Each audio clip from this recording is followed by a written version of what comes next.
अस्सलामुअलैकुम वरहमतुल्लाहि वबरकातुहू। Safa Urdu primary school Tahuraba Waghi road Wazirabad Nanded की जानिब से ऑनलाइन दर्ज तालीमी साल 2021-22 हुकूमत महाराष्ट्र की जानिब से ब्रिज कोर्स के तहत आज की वीडियो में हम जमात चारुम मज़मून उर्दू छठा दिन पढ़ेंगे। आइए बच्चों, आज हम छठा दिन पढ़ते हैं महारत या तसव्वुर, तस्वीर या शक्ल बनाएं। आओ मालूम करें, दी गई हिदायत के मुताबिक तरतीब को मलहूज़ रखकर तस्वीर मुकम्मल करने से वाकिफ़ होना। प्यारे बच्चों, यहाँ आपको तस्वीर दी गई है।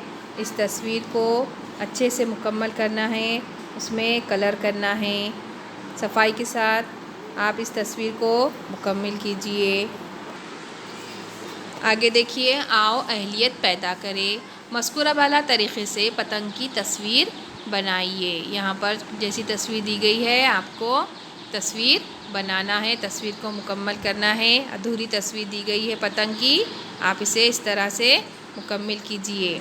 आओ मश्क करें, पतंग की तस्वीर बनाओ। नीचे खाली जगह दी गई है, आपको पतंग की तस्वीर बनाना है।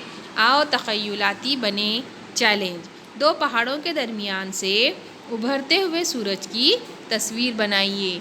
और एक तस्वीर आपको बनाना है जिसमें दो पहाड़ बनाना है आपको, और दोनों पहाड़ों के दरमियान से सूरज निकल रहा है, ऐसी तस्वीर आप बनाएंगे। अस्सलाम वालेकुम, अल्लाह हाफ़िज़।